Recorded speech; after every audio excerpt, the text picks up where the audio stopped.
हे दुर्योधन, शक्ति का अर्थ केवल बल से नहीं, बुद्धि से भी होता है। हर युद्ध में तलवार से पहले मस्तिष्क चलता है, और इस महाभारत के रण में सबसे बड़ी भूल वही करेगा जो केवल भावनाओं में बह जाएगा।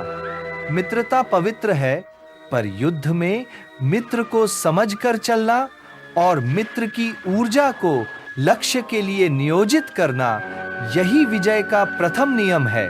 भांजे, याद रख, मित्र वही है जो तेरी जीत में उपयोगी हो सके।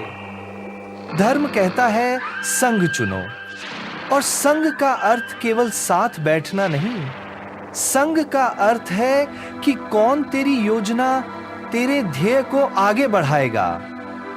यदि कोई मित्र तेरे उद्देश्य का हथियार बन सकता है, तो उसे वैसा ही बना। ये छल नहीं है, ये रणनीति है।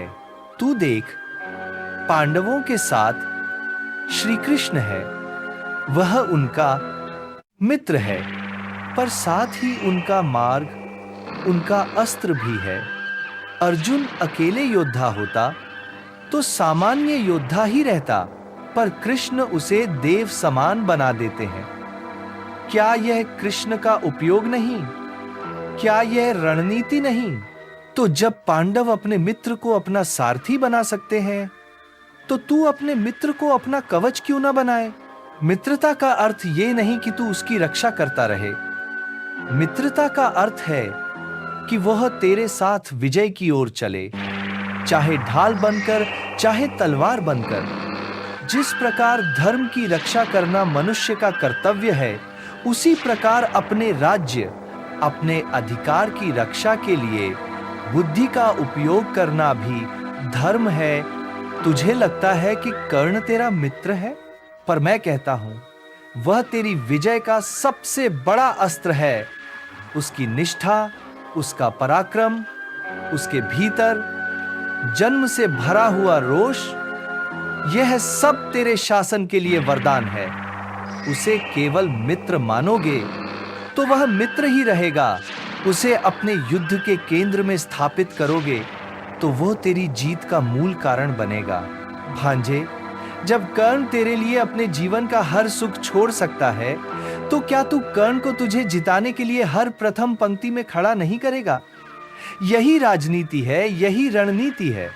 दुश्मन को हराने के लिए उसके सबसे बड़े बल को कमजोर करो और अपने सबसे बड़े बल को हथियार बनाओ।